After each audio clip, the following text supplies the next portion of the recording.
Planšetė tik filmams ir vaikams? Pamirškit šitą mitą. Šiandien papasakosiu, kada planšetinis kompiuteris gali puikiai pakeisti nešiojamą kompiuterį. Aš esu Bitės Profas Žygis, pradėkime.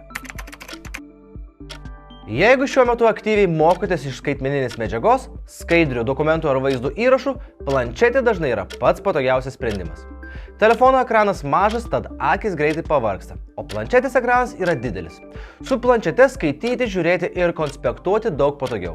Lyginant su nešiojamu kompiuteriu, planšetė yra lengvesnė ir patogesnė nešiotis, turi ilgiau veikiančią bateriją bei dažnai kainuoja mažiau.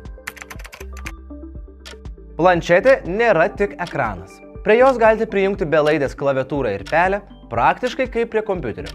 Su jumis veiks klavišų kombinacijos, pavyzdžiui Ctrl+C, tekstą bus patogu žymėti pele, o darbui galėsite naudoti tokias programas kaip Microsoft Word ar kitas biuro aplikacijas. Taip pat prie planšetės galima prijungti ir išorinės laikmenas.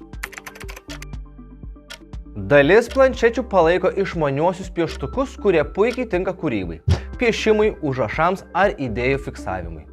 Taip pat, naudojant to paties gamintojo telefoną ir planšetę, pavyzdžiui Samsung ar Apple, planšetėje galima matyti skambučius ir SMS, o telefoną ramiai palikti krautis kitame kambaryje. Galiausiai, planšetė gali būti naudinga ne tik namuose. Daugelis jų palaiko SIM kortelę.